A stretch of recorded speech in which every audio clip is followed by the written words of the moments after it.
Assalamualaikum warahmatullahi wabarakatuh. Halo Sobat Mustafidin, sahabat pencari faedah Islami untuk menambah ilmu dan wawasan. Pada kesempatan kali ini, Istifadah Islami akan mereview aplikasi e-book Tanya Jawab Islam, PIS-KTB, Pustaka Ilmu Sunni Salafiyah Kenapa Takut Bid'ah. Aplikasi ini bisa Sobat download di Play Store dengan kata kunci PIS-KTB, atau Tanya Jawab Islam dari islamuna.info. Sesuai dengan judulnya, e-book ini berisi kumpulan tanya-jawab seputar hukum Islam dari grup Facebook Pustaka Ilmu Sunni Salafiyah Kenapa Takut Bid'ah, atau yang lebih dikenal dengan sebutan PIS-KTB, yang memfokuskan pada kajian tauhid, fikih, hadis, tafsir dan lain-lain, termasuk konsultasi syariah. Untuk mengenal aplikasi ini lebih dalam, Sobat bisa membaca Mukodimah PIS-KTB, tentang PIS-KTB, elemen PIS-KTB, dan lain-lainnya yang bisa Sobat lihat dari mengklik garis 3 yang ada di pojok atas kiri dari aplikasi ini. Bila Sobat sekalian memiliki rezeki berlebih dan ingin ikut serta membangun dan mendukung perkembangan dakwah Islami dari pihak pengembang, maka Sobat bisa mengklik donasi dan memilih metode mana yang Sobat inginkan untuk berbagi kebaikan. Berapapun yang Sobat berikan, pasti akan sangat bermanfaat bagi pengembang. Namun jika saat ini Sobat belum bisa berbagi, maka bantulah dengan memberikan bintang 5, kritik dan saran yang ada di Play Store, agar aplikasi ini bisa terus berkembang dan dapat memenuhi kebutuhan Sobat sekalian. Perlu digarisbawahi, aplikasi ini, juga channel Istifadah Islami ini hanyalah sarana untuk menambah wawasan, dan kami tetap lebih menganjurkan untuk belajar kepada para kiai, ulama, serta habaib setempat, karena tentunya belajar langsung kepada mereka dengan menghadiri majelis taklim dan majelis ilmu mereka, barokahnya lebih besar daripada hanya sekedar membaca atau mendengar hasil bahsul masail, fatwa kiai atau fatwa ulama. Channel Istifadah Islami bukanlah channel resmi PIS-KTB, dan bukan pula bagian dari pengembang. Channel Istifadah Islami hanya sekedar muhibin yang ingin berbagi dengan sobat-sobat mustafidin yang tidak memiliki cukup waktu untuk mencari dan membaca, sehingga kita semua bisa memetik faidah dan menambah wawasan dengan mendengar. Semoga upaya kecil Istifadah Islami ini dapat bermanfaat bagi kita semua. Amin ya robbal alamin. Pada kategori Al-Quran, bagian seputar Al-Quran, nomor 0389 yang berjudul, Adab-adab terhadap Al-Quran, di sana dijelaskan bahwa setiap muslim harus meyakini kesucian kalam Allah, keagungannya, dan keutamaannya di atas seluruh kalam. Al-Quranul Karim itu kalam Allah yang di dalamnya tidak ada kebatilan. Al-Quran memberi petunjuk jalan yang lurus dan memberi bimbingan kepada umat manusia di dalam menempuh perjalanan hidup, agar selamat di dunia dan di akhirat, dan dimasukkan dalam golongan orang-orang yang mendapatkan rahmat dari Allah Ta'ala. Untuk itulah tiada ilmu yang lebih utama dipelajari oleh seorang muslim melebihi keutamaan mempelajari Al-Quran. Sebagaimana sabda Nabi Shallallahu Alaihi Wasallam, yang artinya, sebaik-baik kamu adalah orang yang mempelajari Al-Quran dan mengajarkannya. Hadis riwayat Al-Bukhari. Dalam riwayat Imam Muslim dijelaskan, yang artinya, bacalah Al-Quran, sesungguhnya Al-Quran itu akan menjadi syafaat di hari kiamat bagi yang membacanya. Hadis riwayat Muslim. Wajib bagi kita menghalalkan apa yang dihalalkan Al-Quran dan mengharamkan apa yang diharamkannya.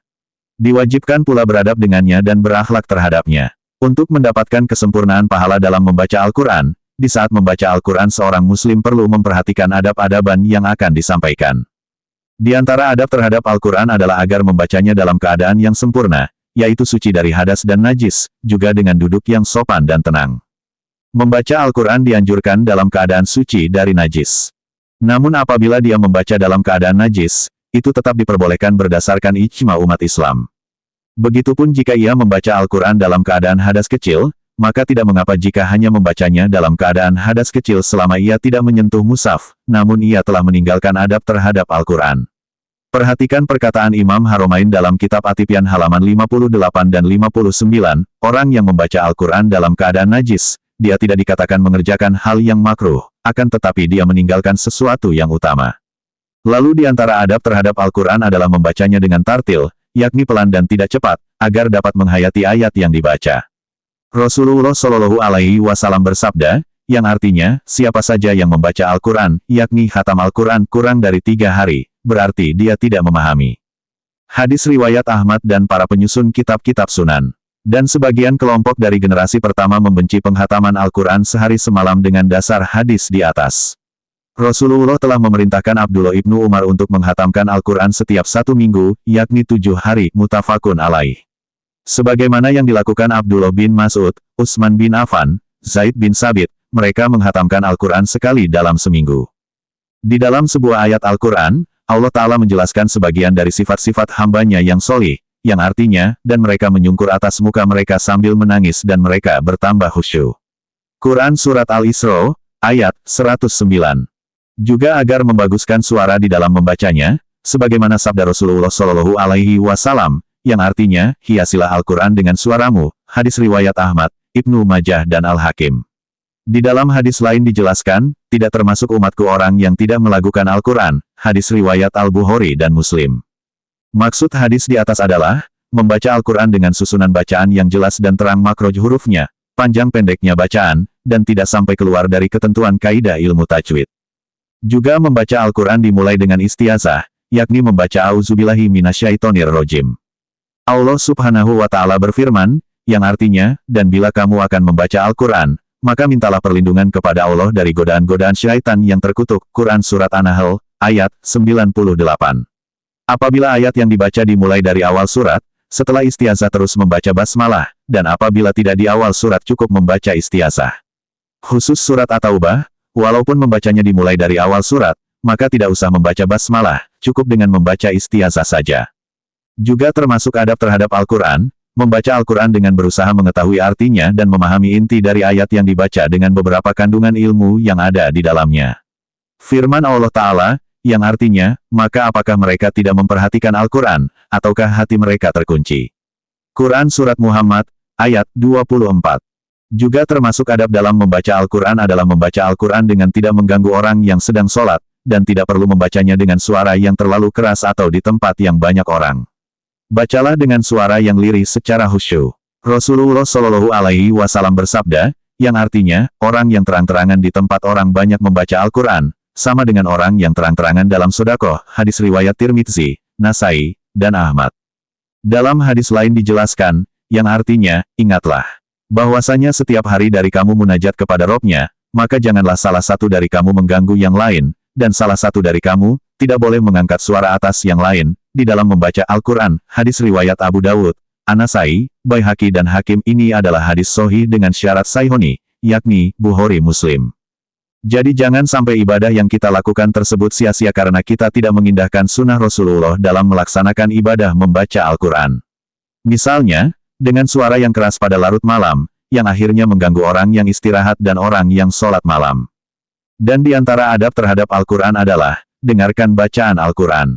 Jika ada yang membaca Al-Quran, maka dengarkanlah bacaannya itu dengan tenang. Allah Ta'ala berfirman, yang artinya, dan tatkala dibacakan Al-Quran, maka dengarkanlah dan diamlah, semoga kamu diberi rahmat. Quran Surat Al-A'raf, ayat 204. Juga boleh membaca Al-Quran dengan saling bergantian yang bertujuan untuk pendidikan atau mempelajari Al-Quran. Yang mendengarkan harus dengan khusyuk dan tenang. Rasulullah bersabda, yang artinya, tidaklah berkumpul suatu kaum di dalam rumah-rumah Allah, mereka membaca Al-Quran dan saling mempelajarinya kecuali akan turun atas mereka ketenangan, dan mereka diliputi oleh rahmat Allah. Juga para malaikat menyertai mereka, dan Allah membangga-banggakan mereka di kalangan malaikat yang ada di sisinya. Hadis riwayat Abu Dawud. Setiap orang Islam wajib mengatur hidupnya sesuai dengan tuntunan Al-Quran dan harus dipelihara kesucian dan kemuliaannya, serta dipelajari ayat-ayatnya, dipahami dan dilaksanakan sebagai konsekuensi kita beriman kepada Al-Quran, hal yang telah disebutkan tadi, sesuai dengan keterangan dalam kitab Minhajul Muslim, Fikih Sunnah, dan Atibyan fi Adabi Hamalatil Quran. Sumber: cintaislam.wordpress.com. Lalu ada tambahan dari Kakak Asauri. Di antara adab terhadap Al-Quran adalah meletakkan Al-Quran dengan bagian surat Al-Fatihah di atas. Jangan membawa Al-Quran ke negeri musuh Islam. Ditakutkan Al-Quran akan dirusak oleh mereka, sesuai riwayat Bukhari, Muslim, Abu Dawud, dan Ibnu Majah. Jangan berdebat dengan Al-Quran, sebagaimana riwayat Baihaqi, Ibnu Majah, dan Al-Hakim * karena dikhawatirkan argumen Al-Quran yang diajukan, ditolak oleh lawan bicara kita, berarti secara tidak langsung ia sudah menolak Al-Quran.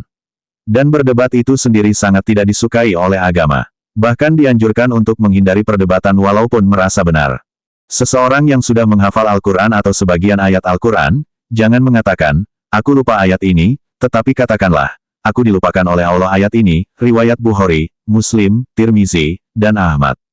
Orang-orang yang tidak boleh memegang Al-Quran ialah orang berhadas, baik hadas kecil atau hadas besar, seperti orang junub, orang haid, orang nifas, dan haram pula bagi orang kafir. Jangan menyelonjorkan kaki ke Al-Quran atau menyentuhnya dengan kaki, keterangan Abu Nasir. Al-Quran tidak boleh dipakai bantal atau alas, riwayat Tobroni, dan Baihaqi. Al-Quran tidak boleh dilangkahi, keterangan Ibnu Hajar Asqalani. Sayyidina Umar bin Khattab senang jika melihat orang yang membaca Al-Quran memakai baju putih, riwayat Imam Malik. Ketika khatam dari tilawah Al-Quran disunahkan agar memperbanyak takbir dan tahmid, mengumpulkan keluarga dan doa bersama-sama, keterangan dari Ibnu Najjar. Sekian tulisan ini kami bacakan, semoga bermanfaat. Jika Sobat Mustafidin ingin melihat teks keterangan yang telah dijelaskan tadi, atau mengkopi keterangan tadi, untuk di-share dan berbagi manfaat sesama ikhwan, silakan download aplikasi Tanya Jawab Islam dari islamuna.info, lalu ketikkan di pencarian, 0389, atau klik menu kategori, lalu buka kategori Al-Quran, bagian, seputar Al-Quran, nomor 0389 yang berjudul, Adab-adab terhadap Al-Quran. Wassalamualaikum warahmatullahi wabarakatuh.